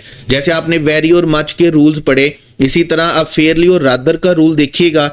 अगर आपके पास कोई पॉजिटिव एडजेक्टिव होता है ना, कोई पॉजिटिव एडजेक्टिव का मतलब क्या है? अच्छा एडजेक्टिव। अगर आपको याद होगा, जब आप एडजेक्टिव को डिफाइन करते हैं तो हम बोलते हैं कि किसी भी वो वर्ड जो किसी भी नाउन की कोई क्वालिटी को बयान करते हैं। अब जब भी हम किसी क्वालिटी की बात करते हैं ना, तो आपने याद रखना बेटे कि क्वालिटी हमारे पास दो तरह की होती है। एक क्वालिटी हमारे पास क्या होती है? Quality can be good and quality can be bad. अब जैसे देखें, अगर ऑनेस्ट होना क्वालिटी है तो डिसऑनेस्ट होना भी तो क्वालिटी है। इसी तरह अगर आप बोलेंगे प्रिटी होना क्वालिटी है तो बेटे डल होना भी तो क्वालिटी है। तो जैसे ही हम बात करते हैं फेयरली और रादर की, तो आपने याद रखना है, अगर हम पॉजिटिव एडजेक्टिव को इंटेंसिफाई कर रहे हैं तो आपने पॉजिटिव एडजेक्टिव को लिखना है किसके साथ? फेयरली के साथ। और अगर आप रादर की बात कर रहे हैं तो आपका जो नेगेटिव एडजेक्टिव होगा ना, आपने नेगेटिव एडजेक्टिव के लिए बेटे क्या लिखना है? रादर लिखना। और रादर के साथ हम एक और स्ट्रक्चर भी बनाते हैं। जैसे हम बनाते हैं ना, अगर आप लिखेंगे रादर के साथ डायरेक्टली एडजेक्टिव आ गया, या रादर के साथ दूसरा स्ट्रक्चर आपके पास क्या होता है कि आप रादर लिखते हैं, रादर के बाद इंडेफिनेट आर्टिकल ए और एन लिखते हैं, उसके बाद एडजेक्टिव लिखते हैं, और एडजेक्टिव के बाद आप क्या लिखते हैं? नाउन लिखते हैं। यानी कि ये दो स्ट्रक्चर हम बनाते हैं बेटे किसके साथ? रादर के साथ। या तो रादर के बाद डायरेक्टली एडजेक्टिव आ जाएगा, या रादर के बाद आप इंडेफिनेट आर्टिकल लिखेंगे, उसके बाद एडजेक्टिव और नाउन लिखेंगे। जैसे एग्जांपल्स में देखिएगा, मुझे यहां से थोड़ा सा रेज करना पड़ेगा, आपको एग्जाम्पल नजर आ जाएगी। देखें, आपके पास एग्जाम्पल क्या है कि आपके पास she bought a fairly good book. अब बुक को मॉडिफाई कौन कर रहा है? गुड कर रहा है। अब गुड डेफिनेटली पॉजिटिव एडजेक्टिव है, तो हम इसके लिए क्या लिखेंगे? फेयरली लिखेंगे। आप ऐसा नहीं बोल सकते कि she bought a rather good book. A rather good book बोलेंगे तो ये सेंटेंस इनकरेक्ट है। इसी तरह सेकंड एग्जांपल में देखिएगा, डिफिकल्ट। अब किसी चीज का डिफिकल्ट होना उसकी पॉजिटिव क्वालिटी नहीं है, पॉजिटिव एडजेक्टिव नहीं है, बल्कि नेगेटिव एडजेक्टिव है। इसलिए हम उसको मॉडिफाई किसके साथ कर रहे हैं? रादर के साथ। इसी तरह सेंटेंस नंबर 3 देखिएगा, रादर अ ट्रिकी प्रॉब्लम। अभी जैसे मैं आपको बोल रहा था कि यहां तो आपके पास होगा rather tricky problem, rather tricky problem, या आपके पास क्या होगा? रादर आ ट्रिकी प्रॉब्लम। और यहां पर आप देख रहे हैं कि रादर के बाद पहले क्या आ गया? आर्टिकल आ गया, उसके बाद एडजेक्टिव आया, और उसके बाद क्या आया? नाउन। अब ये जो ट्रिकी है और ट्रिकी प्रॉब्लम है, अब इसको मॉडिफाई करने के लिए आपने फेयरली यूज नहीं करना, बल्कि क्या यूज करना है? रादर यूज करना है। बिल्कुल इसी तरह अगर कोई चीज इंटरेस्टिंग है, वो पॉजिटिव एडजेक्टिव के साथ जाएगी, तो आप उसको किसके साथ मॉडिफाई करेंगे? फेयरली के साथ। बिल्कुल इसी तरह अगर हॉटर है तो इसका मतलब क्या है कि ये नेगेटिव कैरेक्टरिस्टिक है, इसलिए हम उसको किसके साथ लिखेंगे बेटे? रादर के साथ। तो पॉजिटिव एडजेक्टिव को हमने बेटे लिखना है फेयरली के साथ, और नेगेटिव एडजेक्टिव को बेटे हमने किसके साथ लिखना है? रादर के साथ। इसके बाद हमारे पास है रूल नंबर 7, और रूल नंबर 7 में मैं आपको पहले बोल के आया था एडजेक्टिव में कि हम होल के 4 एक्सप्रेशंस पढ़ने वाले हैं। देखें, होल याद रखिएगा कि हम होल को यूज करते हैं एडजेक्टिव के तौर पर, और एडजेक्टिव के तौर पर जब हम इसको यूज करते हैं तो इसके बाद हम नाउन लिखते हैं नंबर 1, और आपने याद रखना है कि इससे पहले फिर आपको बेटे क्या लिखना होता है? डेफिनेट आर्टिकल लिखना होता है। ये आप डेफिनेट आर्टिकल के रूल्स में पढ़कर भी आए कि होल से पहले आपको क्या लिखना होता है? डेफिनेट आर्टिकल लिखना होता है, अगर होल के बाद क्या लिखा हुआ है? नाउन लिखा हुआ है। इसी तरह हम होली को बेटे याद रखिएगा किसके तौर पर यूज करते हैं? एडवर्ब के तौर पर। और ये बिल्कुल किसका मीनिंग देता है? ये बिल्कुल मीनिंग देता है, या आप इसको सब्स्टिट्यूट के तौर पर यूज कर सकते हैं किसके? कंप्लीटली के, मुकम्मल तौर पर। ठीक है, उसके बाद हमारे पास वर्ड है on the whole. On the whole याद रखिएगा, ऑन द होल का मतलब होता है जनरली। जब बोलते हैं ना आम तौर पर ऐसा होता है, आम तौर पर ये होता है, मैं आम तौर पर ऐसा करता हूं, वो आम तौर पर ऐसा करते हैं, तो हम उसके लिए क्या बोलते हैं? ऑन द होल, या आम तौर पर ऐसा किया जाता है। और जब हम बोलेंगे ना कि यार सोसाइटी में, ग्रुप में, क्लास में कलेक्टिवली सब ऐसा करते हैं, ठीक है। जैसे हम बोलते हैं कि माशरे में सारे ऐसे करते हैं। अब माशरे में जब सारे ऐसा करते हैं ना, तो इसका मतलब हम किसकी बात कर रहे हैं, कलेक्टिवली बात करते हैं। बहरहाल ये ऑन द होल और एज अ होल याद रखिएगा, कोई ऐसा रूल नहीं है जिसका कोई MCQ बना के आपको पेपर में दिया जा सके कि यार यहाँ पर ऑन द होल आना है या एज अ होल आना है। तो इसलिए इनके बारे में आपको परेशान होने की जरूरत नहीं है, सिर्फ इतना याद रखें। और वैसे भी ये इन दोनों वर्ड्स का जो मीनिंग होता है ना, बड़ा करीब तरीन होता है, बड़ा क्लोज मीनिंग है दोनों का, ऑन द होल का और एज अ होल का। तो एग्जाम्पल्स में देखिएगा, जैसे हम बोलते हैं एग्जाम्पल 1 है हमारे पास, the students did well as a whole in the final exam. अब किसकी बात हो रही है, तमाम स्टूडेंट्स की बात हो रही है कि उन्होंने कलेक्टिवली क्या किया है, कलेक्टिवली एग्जाम में बड़ा अच्छा परफॉर्म किया है। तो जब आप कलेक्टिवली बात करें तो आप क्या लिखेंगे, एज अ होल। लेकिन आप फोर्थ सेंटेंस देखिएगा, on the whole I liked the movie. Generally मुझे मूवी पसंद थी, मूवीज पसंद होती हैं, but the ending was disappointing. लेकिन इस मूवी का जो एंडिंग था वो बहुत ही डिसअपॉइंटिंग था, मायूस कुन था। तो यहाँ पर हम क्या बात कर रहे हैं, ऑन द होल। तो ऑन द होल हम यहाँ पर बात कर रहे हैं जनरली, कि जनरली मुझे फिल्में पसंद आ जाती हैं, लेकिन इस मूवी का जो एंडिंग है वो बड़ा ही डिसअपॉइंटिंग है, बड़ा ही मायूस कुन है। उसके बाद सेकेंड एग्जाम्पल देखिएगा, the project was Holi successful. अब यहां पर देखेंगे सक्सेसफुल इटसेल्फ क्या है, हमारे पास सक्सेसफुल एडजेक्टिव है, और एडजेक्टिव को मॉडिफाई करने के लिए हमें क्या चाहिए होता है, एडवर्ब चाहिए होता है। ये बिल्कुल इसी तरह ही है जिस तरह आपको याद होगा, मैंने एग्जांपल दिया था एडवर्ब को डिफाइन करते हुए भी कि आप कभी भी एक्सट्रीम हॉट नहीं लिखेंगे, बल्कि क्या लिखेंगे, एक्सट्रीमली हॉट लिखेंगे, क्योंकि एडजेक्टिव को मॉडिफाई करने के लिए हमें क्या चाहिए होता है, एडवर्ब चाहिए होता है। तो इसी तरह यहां पर मैंने आपको जैसे बताया कि होली हमारे पास क्या है, चूंकि एडवर्ब है, सक्सेसफुल हमारे पास क्या है, यहां पर एडजेक्टिव है। तो एडजेक्टिव को मॉडिफाई करने के लिए हमें क्या लिखना होगा, एडवर्ब लिखना होगा। तो हम ऐसा नहीं बोल सकते the project was whole successful, हमें क्या बोलना होगा, the project was wholly successful. इसके बाद सेंटेंस 3 है आपके पास, he told the whole story. और यही एग्जाम्पल मैं आपको बताता आ रहा हूं, करवाता आ रहा हूं, जब हमने एडजेक्टिव पढ़ा तब भी, जब हमने आर्टिकल के रूल्स पढ़े तब भी। जब भी आप होल के बाद नाउन लिखते हैं, जैसे यहां पर स्टोरी लिखा हुआ है, तो आपने याद रखना है, आपने होल से पहले बेटे क्या लिखना है, डेफिनेट आर्टिकल लिखना है।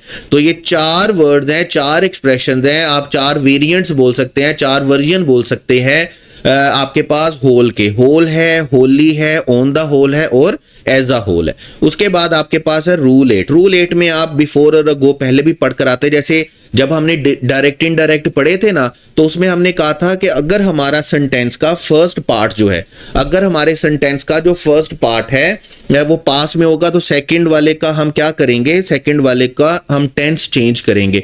और टेंस चेंज करने के साथ साथ हम क्या करेंगे, हमने कुछ सर्टन वर्ड्स भी चेंज करने होते हैं। जैसे आपको याद होगा, हमने वहां पर कहा था कि आपने दिस को क्या कर देना है, क्या बना देना है, डैट बना देना है।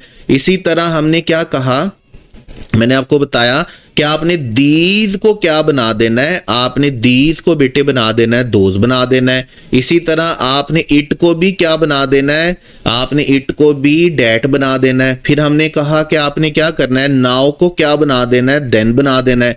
तो यहां पर टेक्निकली हम क्या कर रहे होते हैं, हम फार वाले वर्ड को क्या कर रहे होते हैं, हम नियर वाले वर्ड को क्या कर रहे होते हैं, फार में शिफ्ट कर रहे होते हैं। यानी कि हम सिचुएशन को प्रेजेंट से किस में लेके जा रहे होते हैं, पास्ट में लेके जा रहे होते हैं।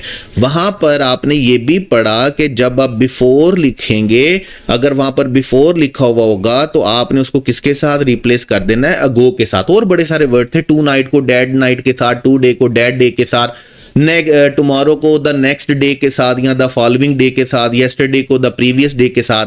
तो असल में क्या होता है कि ये जो करीब वाले वर्ड्स होते हैं ना, ये कौन से टाइम के लिए होते हैं, ये प्रेजेंट टाइम के लिए होते हैं। और ये जो फार वाले वर्ड्स होते हैं, ये इनडायरेक्टली कौन से टाइम को रिप्रेजेंट कर रहे होते हैं, ये पास्ट को रिप्रेजेंट कर रहे होते हैं। तो हम क्या कर रहे होते हैं, हम इन वर्ड्स को चेंज करते हुए एक्चुअल में हम प्रेजेंट को किस में रिप्लेस कर रहे होते हैं, शिफ्ट कर रहे होते हैं, हम प्रेजेंट को शिफ्ट कर रहे होते हैं पास्ट में।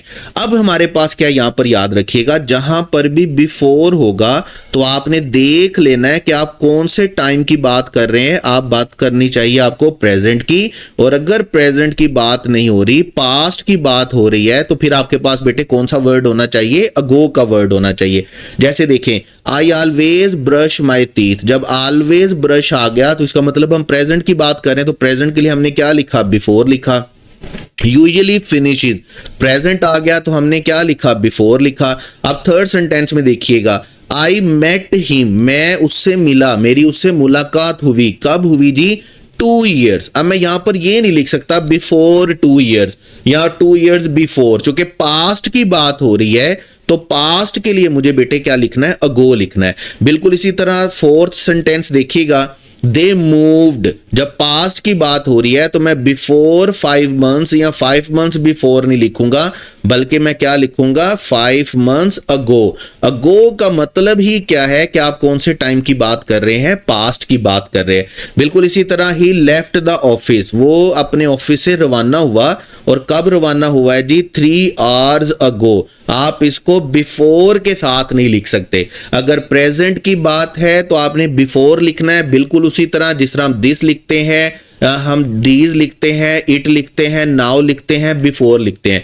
और अगर पास्ट की बात हो रही है तो आपने अगो लिखना है, बिल्कुल इसी तरह जिस तरह हम डैट लिखेंगे, दोज लिखेंगे, डैट लिखेंगे, देन लिखेंगे। तो जब आपके पास सेंटेंस प्रेजेंट में होगा तो हमारा रूल नंबर 8 क्या कहता है कि आपने बिफोर लिखना है, और अगर आपका सेंटेंस पास्ट में होगा तो फिर आपने क्या लिखना है बेटे, अगो लिखना है। उसके बाद है हमारे पास रूल नंबर 9, और रूल नंबर 9 में हमारे पास वर्ड है देयर का। देखें, आपके पास 2 वर्ड्स इस तरह के होते हैं, जिसमें आपके पास एक वर्ड है इट और एक वर्ड आपके पास बेटे क्या है, देयर।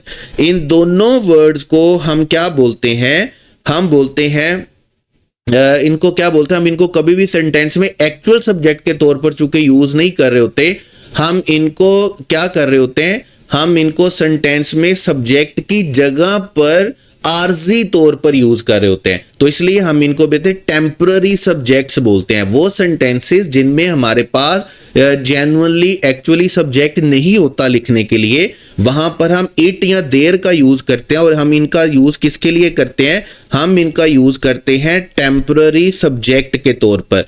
और आपने याद रखना है कि जब आप देयर लिखेंगे ना सेंटेंस में, तो देयर आपके पास सिंगुलर या प्लूरल नहीं होता। जैसे आपके पास दिस और डैट है ना, आपने 4 डेमोन्स्ट्रेटिव पढ़े, आपने दिस और डैट पढ़ा कि ये तो आपके पास क्या होते हैं, सिंगुलर होते हैं। इसी तरह आपके पास दीज और दोज बेटे क्या होते हैं, प्लूरल होते हैं। लेकिन आपने याद रखना है, आपने कभी भी देयर को ना सिंगुलर कंसीडर करना है ना प्लूरल कंसीडर करना है। ये उन एक्सप्रेशंस में से एक है जिनके साथ आने वाला नाउन ये डिसाइड करता है कि ये सिंगुलर है या प्लूरल। अगर साथ आने वाला नाउन सिंगुलर है तो फिर देयर भी क्या होगा, सिंगुलर। और अगर साथ आने वाला नाउन प्लूरल है तो फिर देयर भी आपके पास बेटे क्या होगा, प्लूरल होगा। तो जैसे यहां पर देखिएगा, अच्छा अब ये तो बात होगी टेम्पररी सब्जेक्ट के तौर पर। इसके अलावा हम देयर को क्या करते हैं, हम देयर को एडवर्ब ऑफ प्लेस के लिए भी यूज करते हैं। ठीक है, हम सेंटेंस में एडवर्ब को किसके तौर पर यूज करते हैं, एडवर्ब ऑफ प्लेस की सूरत में भी यूज करते हैं। जैसे देखें सेंटेंस 1 देखिएगा, I want to sit, and where I want to sit, I want to sit there. यहां पर देयर किसके तौर पर यूज हो रहा है, यहां पर सेंटेंस में देयर एडवर्ब ऑफ प्लेस के लिए यूज हो रहा है। जैसे आपके पास सेकंड सेंटेंस है, the book is there on the table, किताब कहां पर पड़ी हुई है, वहां मेज पर पड़ी हुई है। तो यहां पर भी देयर किसको नॉमिनेट कर रहा है, देयर प्लेस को नॉमिनेट कर रहा है। लेकिन अब आप सेंटेंस 3 पढ़ेंगे, there is a cat on the roof, छत पर एक बिल्ली है। अब हम ऐसा नहीं बोलेंगे वहां छत पर, यहां छत पर, यहां पर देयर नहीं, यहां पर चूंकि हमारे पास टेम्पररी सब्जेक्ट के तौर पर यूज हो रहा है। और यहां पर आप देखेंगे कि आ कैट लिखा हुआ है। लेट्स सपोज अगर आ कैट की जगह पर यहां पर 2 कैट्स लिखा हुआ होता तो हम भी क्या करते, हम देयर इज को क्या बना देते, देयर आर बना देते, क्योंकि देयर इटसेल्फ ना तो सिंगुलर है ना प्लूरल है। इसके साथ आने वाला नाउन ये डिसाइड करता है कि आपने इसको सिंगुलर ट्रीट करना है या प्लूरल ट्रीट करना है। उसके बाद है आपके पास बेटे देयर आर मैनी स्टूडेंट्स, जैसे यहां पर मैनी स्टूडेंट्स हैं, प्लूरल है तो हमने क्या बना दिया, हमने देयर आर बना दिया। इसी तरह यहां पर अ लाउड नॉइज, चूंकि अनकाउंटेबल है, सिंगुलर है, तो हम इसको क्या बना देंगे, there was a loud noise बना देंगे। हम इसके साथ देयर आर नहीं लिखेंगे, देयर वर नहीं लिखेंगे। तो देयर आपने याद रखना है। देयर हम टेम्पररी सब्जेक्ट के तौर पर भी यूज करते हैं और देयर हम एडवर्ब ऑफ प्लेस के लिए भी यूज करते हैं। जब टेम्पररी सब्जेक्ट के तौर पर यूज करते हैं तो इसके साथ आने वाला नाउन ये डिसाइड करेगा कि आपने इसको सिंगुलर ट्रीट करना है या प्लूरल ट्रीट करना है। उसके बाद आपके पास है रूल 10, और रूल 10 हमारे पास क्या है, ओनली का वर्ड। बड़ा खूबसूरत रूल है आपके पास। देखें, मैं आपके पास 3 सेंटेंसेस लिख रहा हूं और आपने मुझे इन सेंटेंसेस का मीनिंग बताना है। वैसे मैं आपको रूल बता देता हूं, याद रखिएगा। ओनली उस नाउन को मॉडिफाई करता है जिसके साथ लिखा हुआ है। जैसे देखें, अगर मैं सेंटेंस लिखता हूं, आपके पास अभी 2025 में क्वेश्चन भी था इसका। जैसे अगर मैं सेंटेंस लिखता हूं ओनली असलम प्लेज क्रिकेट, अच्छा अब इस सेंटेंस का मीनिंग क्या बनता है, चूंकि यहां पर ओनली असलम के साथ लिखा हुआ है तो इसका मतलब ओनली मॉडिफाई भी किसको करेगा, असलम को मॉडिफाई करेगा। ओनली असलम प्लेज क्रिकेट का मतलब क्या है कि काफी सारे लोग हैं या जितने भी लोग हैं उनमें से सिर्फ असलम क्रिकेट खेलता है, सिर्फ असलम क्रिकेट खेलता है। और अगर मैं दूसरा सेंटेंस लिखता हूं, देखें मैं सेकंड सेंटेंस कुछ यूं बनाता हूं, मैं सेकंड सेंटेंस बनाता हूं असलम ओनली प्लेज क्रिकेट। अब यहां पर ओनली किसके साथ आया, प्लेस के साथ आया, तो ये मॉडिफाई भी बेटे किसको करेगा, ये प्लेस को करेगा। यहां पर इस सेंटेंस का मतलब क्या है कि असलम सिर्फ एक काम करता है, और वो एक काम क्या करता है कि वो सिर्फ खेलता है। और अगर मैं थर्ड सेंटेंस बनाता हूं आपके सामने, तो थर्ड सेंटेंस आपके सामने कुछ यूं बनेगा कि असलम प्लेज, असलम खेलता है, और क्या खेलता है, वो सिर्फ क्रिकेट खेलता है। अब देखिए, पहले वाले सेंटेंस का मतलब क्या है कि सिर्फ और सिर्फ असलम एक ऐसा बंदा है कि जो क्या करता है, क्रिकेट खेलता है। दूसरे वाले सेंटेंस का मतलब क्या है कि सिर्फ एक काम है जो किया जाता है और वो क्या है, खेलना। और तीसरे वाले सेंटेंस का मतलब क्या है कि एक गेम है जो खेली जाती है और वो क्या है, क्रिकेट। और आप देख रहे होंगे कि ओनली का वर्ड उसी चीज के साथ है जिस चीज को वो क्या कर रहा है, मॉडिफाई कर रहा है। तो आपने याद रखना है ओनली का वर्ड जिसके साथ आएगा ये मॉडिफाई भी उसको ही करेगा। अब जैसे आपके पास सेंटेंसेस हैं, फर्स्ट एग्जांपल देखिएगा, she at the only sandwich on the plate, उसने सिर्फ वो सैंडविच खाया जो सिर्फ कहां पर रह गया था, प्लेट पर पड़ा हुआ था, प्लेट में था। She ate only the sandwich. अब जैसे ओनली द सैंडविच आ गया ना, तो इसका मतलब क्या है कि उसने सिर्फ एक चीज खाई है, और वो क्या चीज खाई है, वो सिर्फ उसने सैंडविच खाया, उसने इसके अलावा कुछ और नहीं खाया। यहां पर फर्स्ट सेंटेंस में मतलब क्या था कि प्लेट में जो एक इकलौता सैंडविच बच गया था ना, उसने वो खाया, पूरी प्लेट में उस सैंडविच के अलावा कुछ नहीं था। और इस सेंटेंस का मतलब क्या है कि और सारा कुछ भी था, ड्रिंक था, बर्गर था, बोतल थी, लेकिन उसने उन सारी चीजों में से क्या खाया, सिर्फ सैंडविच खाया। तो जैसे ही आप ओनली की पोजीशन चेंज करते हैं ना सेंटेंस में, तो आपका मीनिंग भी चेंज हो जाता है। उसके बाद देखिएगा थर्ड एग्जांपल, ही ओनली ड्रिंक्स, वो सिर्फ क्या करता है, वो पीता है। इसी तरह फोर्थ सेंटेंस देखिएगा, I spoke to only Ali, मेरी मुलाकात कल सिर्फ किससे हुई है, सिर्फ अली से हुई है। उसके बाद है we will meet only on Monday, हम सिर्फ हमारी मुलाकात मंडे को होगी, मंडे के अलावा नहीं होगी। तो ये जो ओनली का वर्ड है आपने ये याद रखना है, ये उसको मॉडिफाई करेगा, उस नाउन को मॉडिफाई करेगा, उस चीज को मॉडिफाई करेगा जिसके साथ ये लिखा हुआ होगा। अदरवाइज दूसरी किसी चीज के साथ इसका कोई कंसर्न नहीं है। और सेंटेंस में जैसे ही आप इसकी पोजीशन नाउन से वर्ब पे करेंगे तो ये वर्ब को मॉडिफाई करेगा।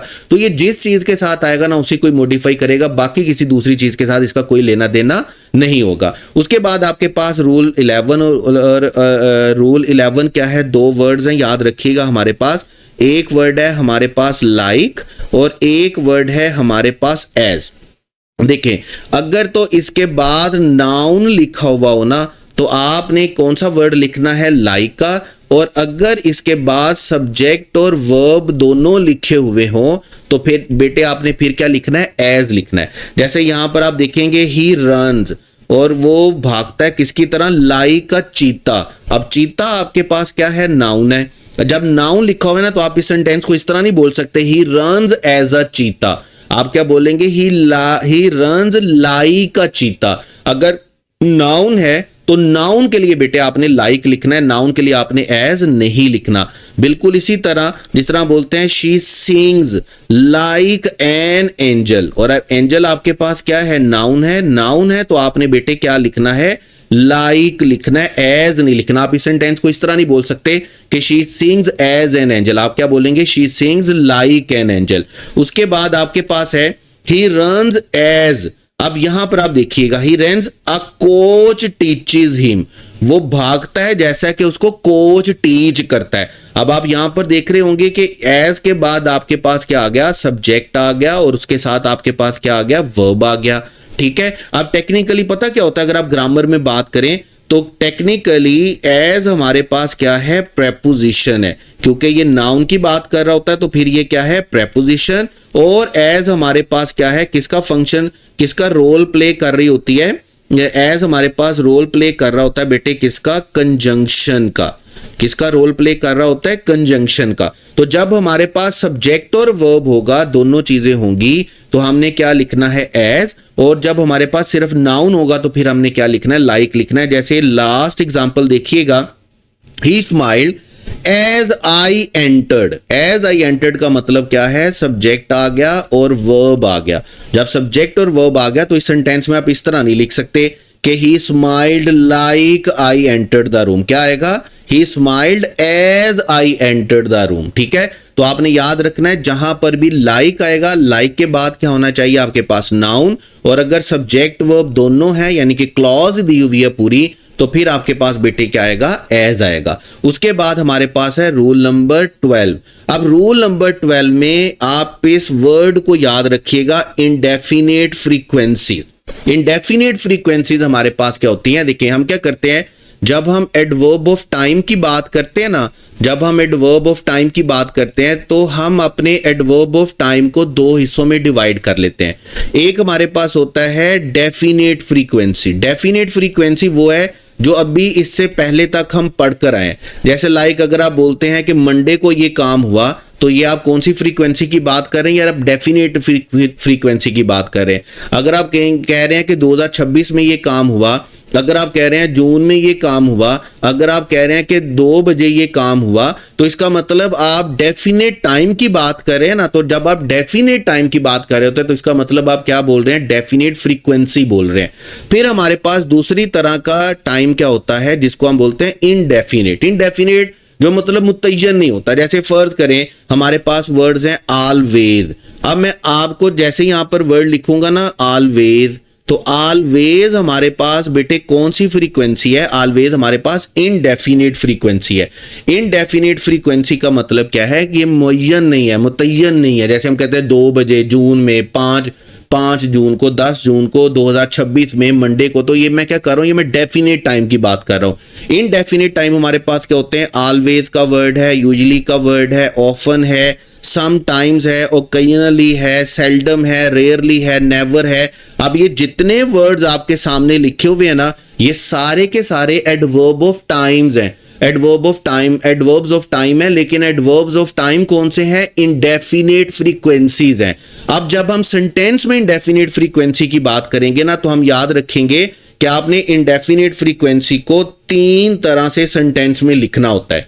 3 तरह से कैसे लिखना होता है, सबसे पहले याद रखिएगा आप इसको लिखते हैं बिफोर द मेन वर्ब।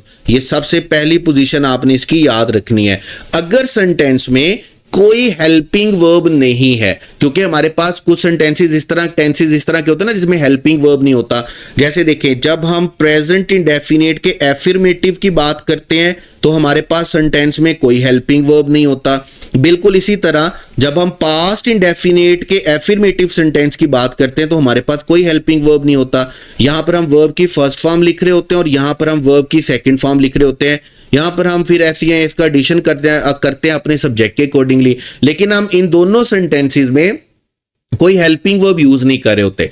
जब हम कोई हेल्पिंग वर्ब यूज नहीं कर रहे होते तो याद रखिएगा ऐसे सेंटेंसेस में जब इंडेफिनिट फ्रीक्वेंसीज में से कोई वर्ड आ जाए तो आपने उसको कहां पर लिखना है, आपने उसको सब्जेक्ट और मेन वर्ब के दरमियान में लिखना है। आपने इसको सब्जेक्ट और मेन वर्ब के दरमियान में लिखना है। जैसे यहां पर देखिएगा ऑलवेज कहां पर आया है, सब्जेक्ट और वर्ब के दरमियान।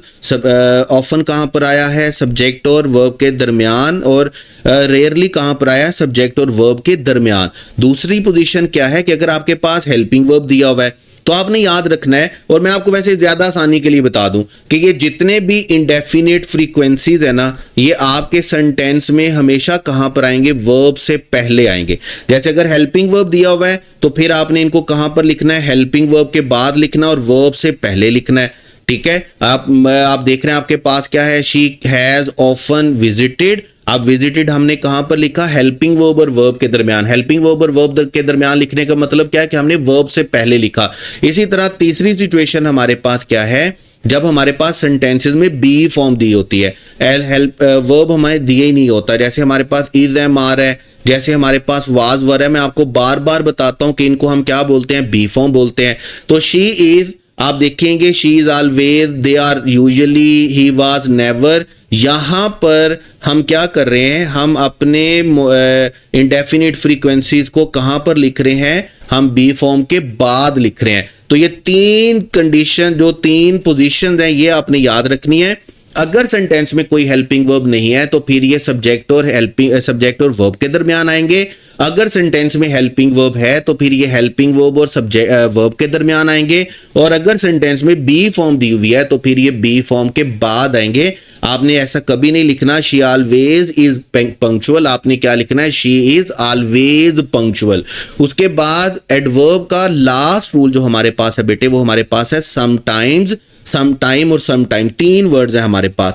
नंबर वन है समटाइम्स। समटाइम्स हमारे पास इंडेफिनिट फ्रीक्वेंसी है, इसका मतलब हमारे पास क्या होता है, ऑफन।